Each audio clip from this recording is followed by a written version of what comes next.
আজ সোমবারের দিনে বাড়াতে আল্লাহর এই কালিমাটি ৩৩ বার পড়ুন। গায়েবী সাহায্য আসবে, জান্নাত নসিব হবে, গুনাহ মাফ হবে, দোয়া কবুল হবে, আশা পূরণ হবে। সোমবারের দিন অত্যন্ত বরকতপূর্ণ একটি দিন, ফজিলতপূর্ণ একটি দিন, মাহাত্ম্যপূর্ণ একটি দিন, তাৎপর্যপূর্ণ একটি দিন। এই দিনটি আল্লাহ তাআলার কাছে অনেক পছন্দনীয় একটি দিন।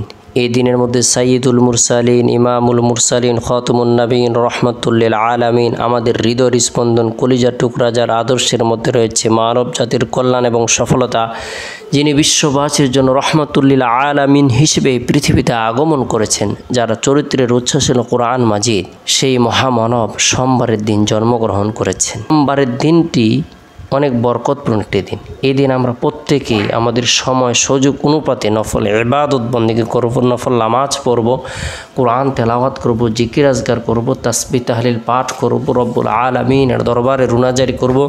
আল্লাহ তাআলা আমাদের জীবনের সকল পেরেশানিকে দূর করে দিবেন, গায়েবী সাহায্য প্রদান করবেন, আপনার আমার জন্য জান্নাত অবধারিত করে দিবেন। বরকতপূর্ণ এই দিনে ফজরের নামাজ সম্পূর্ণ করার পর অনাকাঙ্ক্ষিত বিপদ থেকে, মুসিবত থেকে বাঁচার উদ্দেশ্যে বরকতপূর্ণ এই দোয়াটি আমরা 3 বার পাঠ করব, আমল করব।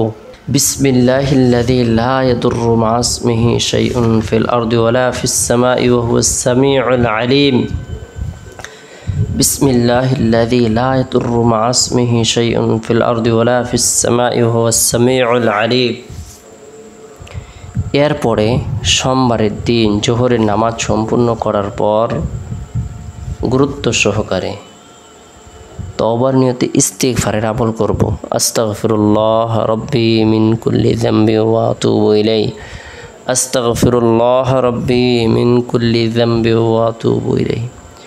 এরপরে গুরুত্ব সহকারে আল্লাহর পবিত্রতা বর্ণনা করার উদ্দেশ্যে বরকতপূর্ণ এই কালিমাটি 33 বার পাঠ করব। সুবহানাল্লাহি ওয়া বিহামদিহি, সুবহানাল্লাহি ওয়া বিহামদিহি। যে ব্যক্তি সুবহানাল্লাহি ওয়া বিহামদিহি আমল করবে, আল্লাহ তাআলা তার সমুদ্রের ফেনা পরিমাণ গুনাহ মাফ করে দিবেন। আল্লাহ তাআলা তার জন্য জান্নাত অবধারিত করে দিবেন। সুবহানাল্লাহি ওয়া বিহামদিহি বরকতপূর্ণ এই কালিমাটির জিকির, এই কালিমাটি আমরা 33 বার আমল করব। এরপর রব্বুল আলামিনের দরবারে নিজের জন্য, পরিবার পরিজনদের জন্য, জীবিতদের জন্য, মৃতদের জন্য, বিশ্ববাসীর জন্য দোয়া করব, প্রার্থনা করব আল্লাহ তাআলা সকলকে যেন সুখময় শান্তিময় জীবন দান করে।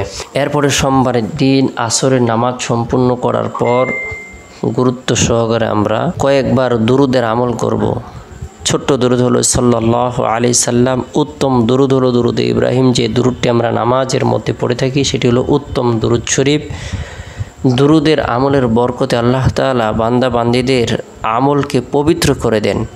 আল্লাহ তাআলা খুব দ্রুত আসমানে উঠিয়ে নেন।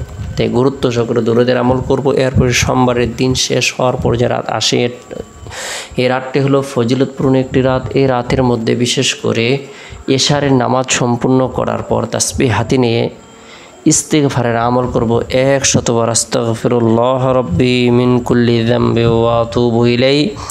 যে ব্যক্তি ইস্তিগফারের আমলের মাধ্যমে তার জিহ্বাটাকে সিক্ত রাখবে, সর্বদাই ইস্তিগফারের আমল করবে, আল্লাহ তাআলা তার ধারণার বাইরে রিজিক প্রদান করবে, তার উপর খাস রহমত বর্ষণ করবেন, তার পেরেশানিকে দূর করে দেবেন। ইস্তিগফারের আমল করব।